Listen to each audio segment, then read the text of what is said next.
Welcome to our guide on how to add in-store pickup service to your Facebook page. Let's walk through the steps to streamline the pickup process for your customers. To begin, open the Facebook app and log into your account. Once logged in, tap the menu icon, 3 horizontal lines, and select Pages from the options provided. Next, switch to Your Page by tapping the down arrow. Next to your profile photo at the top of the screen, choose the specific page you want to switch to and tap on your page's profile picture.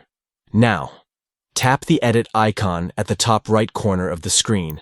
Scroll down and locate the Detail section, then tap on Edit next to Detail.